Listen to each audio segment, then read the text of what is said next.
Schools के साथ काम किया जहां पे मैंने बोर्ड एग्जामिनेशन की कॉपी को खुद ही इवेलुएट किया, class 12 geography and class 10 social science की। स्ट्रिक्टली कॉन्फिडेंशियल बट स्टिल है ना, आपके फ्यूचर यूज के लिए मैं आपको जरूर बताऊंगा ताकि आपके अंदर कॉन्फिडेंस बिल्डअप हो। और रिस्पेक्ट 99 उनके लिए जिन्होंने लास्ट तक इस वीडियो को देखा है। हेलो व्हाट्सअप गाइस, क्या हाल चाल है आप सभी के। मैं उत्सव तिवारी, आपका एजुकेटर, एक बार फिर से बोर्ड एग्जामिनेशन के एरिना में आ गए हैं। और आज के सेशन में मोस्ट इंपॉर्टेंटली हम डिस्कस करेंगे बोर्ड एग्जामिनेशन की कॉपी का इवैल्यूएशन कैसे होता है। उसी के साथ साथ मैं आपको ये बताऊंगा कि बोर्ड एग्जामिनेशन की कॉपी में आपका प्रेजेंटेशन कैसे होना चाहिए। तो let us start our session.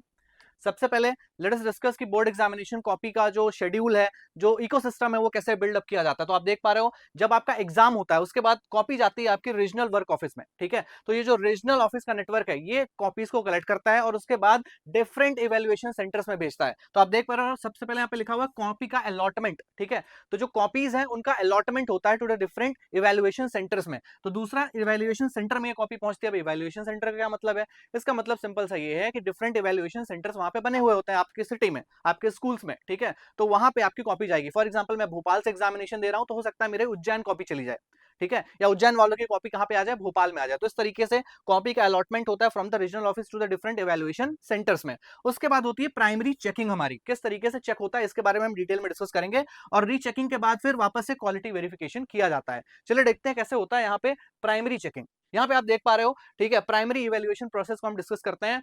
और आपको मैं बता दूं, प्राइमरी इवेल्युएशन प्रोसेस में सबसे पहले तो मार्किंग स्कीम आती है। क्या आती है? मार्किंग स्कीम आती है, ठीक है। और वो मार्किंग स्कीम जो है उसी के तहत हमें कॉपी चेक करनी पड़ती है। तो मार्किंग स्कीम मिलेगी और मार्किंग स्कीम में होता है डिटेल डॉक्यूमेंटेशन।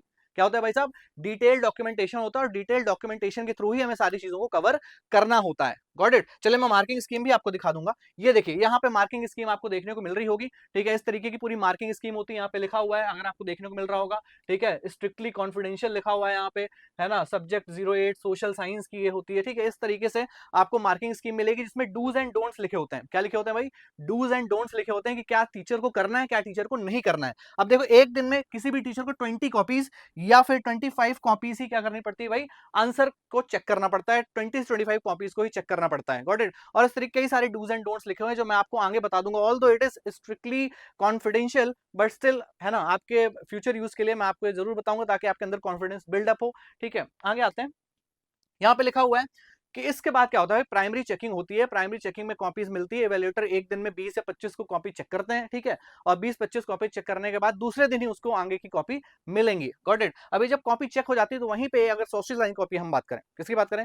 सोशल साइंस की कॉपी की बात करें। सोशल साइंस की कॉपी एक पर्टिकुलर इंडिविजुअल को मिलेगी, वो उसको चेक करेगा। उसके साथ बैठा हुआ पैरेलल टीचर होगा जो वापस से उस कॉपी को रीचेक करेगा, ये देखने के लिए, क्वालिटी एश्योरेंस के लिए कि भाई सारे आंसर्स चेक हुए हैं या नहीं हुए हैं, कहीं पे काउंटिंग मिस्टेक तो नहीं। तो ये सब सारी चीजें होती है, वहां पे ध्यान रखिएगा आप। उसके बाद हमारे पास होते हैं AHE एंड HE। HE मतलब हेड इवेल्युएटर और असिस्टेंट हेड एग्जामिनर, ठीक है। तो head examiner and assistant head examiner होते हैं वहां पे, जो इन चीजों को पूरा शेड्यूल करते हैं, पूरी चीजों को देखते हैं और वेरीफाई करते हैं। Got it. तो यहां से भी कॉपीज इनके आंखों से निकल के गुजरती है। उसके बाद आता है डिजिटल इंटीग्रेशन, मतलब मार्क्स का अपलोड होता है। कैसे होता है? सबसे पहले डाटा एंट्री होगी, है ना। सारी चीजें वेरीफाई करने के बाद जो आपके AHE होंगे और HE होंगे वो क्या करेंगे? डाटा एंट्री करवाएंगे। डाटा एंट्री के बाद वैलिडेशन चेक्स होंगे। उसके बाद सेंट्रल डाटाबेस में आपका रिजल्ट जाएगा और सेंट्रल डाटाबेस के बाद रिजल्ट की प्रोसेसिंग होगी और आप तक रिजल्ट पहुंच जाता है, ठीक है। तो इस तरीके से पूरा जो हमारा सिनेरियो बिल्डअप होता है, किस तरीके से रीजनल नेटवर्क से कॉपी निकलती है, उसके बाद कॉपी का अलॉटमेंट होता है, डिफरेंट इवैल्यूएशन सेंटर्स में जाता है, प्राइमरी चेकिंग होती है, फिर रीचेकिंग होती है, फिर HE वापस से उसको चेक करते हैं।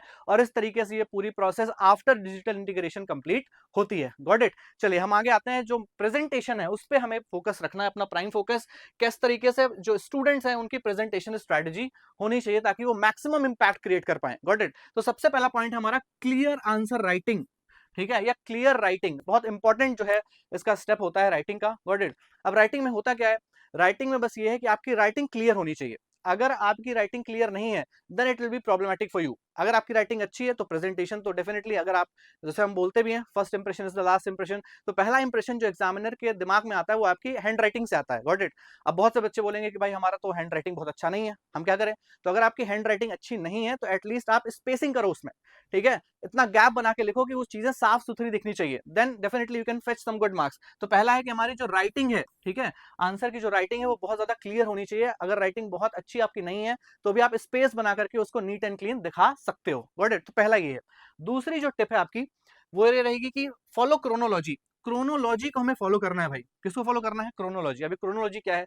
पहले तो एग्जामिनेशन का शेड्यूल अलग होता था, ठीक है, उसी के साथ साथ क्रोनोलॉजी अलग होती थी। इस बार तो सोशल साइंस में क्रोनोलॉजी को अलग कर दिया गया है ना। पहले ABCD सेक्शन होते थे, अब ABCD सेक्शन है, सिर्फ हिस्ट्री, ज्योग्राफी, पॉलिटी, इकोनॉमी को सबको 20-20 मार्क्स में क्या कर दिया भाई? डिवाइड कर दिया है। तो हमें ध्यान क्या रखना है कि हमें क्रोनोलॉजी को फॉलो करना है। जितना ईजी होगा एग्जामिनर को आपका कॉपी चेक करना, उतने ईजिली आपको मार्क्स मिलेंगे, और जितना आप डिफिकल्ट करते जाएंगे कॉपी को लिखने में, उतना ही ज्यादा आपको डिफिकल्टी में मार्क्स मिलेंगे। तो ध्यान रखिएगा, हमें एग्जामिनर को बहुत ईजी वे में अपनी कॉपी को प्रेजेंट करना है, क्रोनोलॉजी को फॉलो करना है। अगर section A, section B, section C, section D ऐसा दिया हुआ है तो उसी सेक्शन में हमें काम करना है, और उसी के साथ साथ क्वेश्चन नंबर 1 2 3 4 5 6 इसी क्रोनोलॉजी में आपको आंसर करना है। ऐसा नहीं कि 6 पहले कर दिया, 4 पहले कर दिया, या फिर उसके बाद फर्स्ट लास्ट में किया। ऐसा आप करना तो कर सकते हो, definitely you can do it, but इससे टाइम ज्यादा लगेगा, और अगर टाइम ज्यादा लगेगा, प्रॉब्लम ज्यादा होगी, तो आपको मार्क्स मिलने में भी प्रॉब्लम हो सकती है। ठीक है, करने के लिए आप कर सकते हो, बट एक आइडियल जो है ना सिचुएशन होनी चाहिए, यही होनी चाहिए कि हमें क्रोनोलॉजी को फॉलो करना है।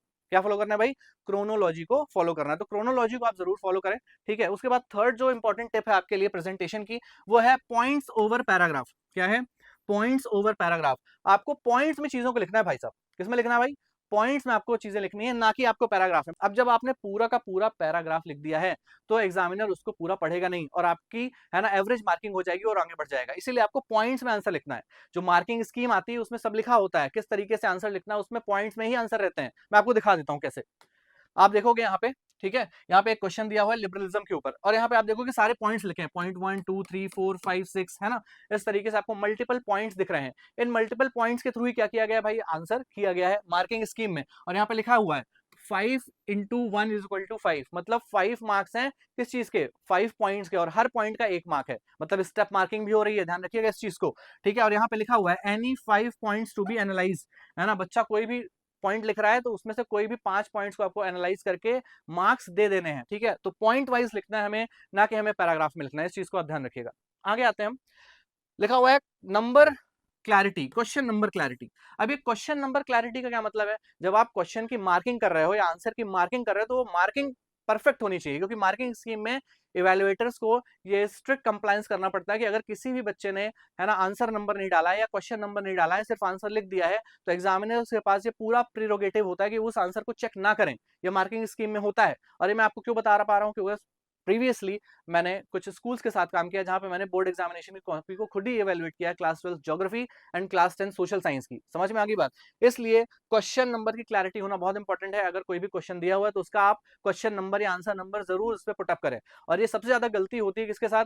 मैप वर्क के साथ। मैप वर्क में बच्चे क्या करते हैं? मैप वर्क में बच्चे मैप के अंदर क्वेश्चन नंबर नहीं डालते, है ना। वो क्वेश्चन नंबर 34 लिख देंगे, उसके बाद पूरी मैपिंग कर देंगे, उसके जो सब पॉइंट्स हैं लाइक 3A 1A 2A, है ना, या 1.1 1.2 1.3, ये मार्कअप नहीं करते इसमें। ठीक है, ये एक सबसे बड़ा ड्रॉबैक है और फ्लॉ है बच्चों के साथ। तो आपको ध्यान रखना है कि इस चीज को आपको इंश्योर करना है कि आपकी जो क्वेश्चन नंबर क्लैरिटी है वो होनी चाहिए, क्वेश्चन नंबर आप प्रॉपर्ली पुटअप करें।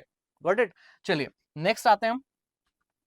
ये देखिए यहाँ पे मैंने एक है ना मार्किंग स्कीम से ये कट आउट रखा है। यहाँ पे लिखा हुआ है 17A। 17A मतलब क्वेश्चन नंबर 17 का A नंबर का आंसर यहाँ पे लिखा हुआ है। तो इस तरीके से आपको है ना प्रॉपर मार्किंग करनी है, मार्किंग का इंप्लीमेंटेशन करना है अपने आंसर कॉपी में।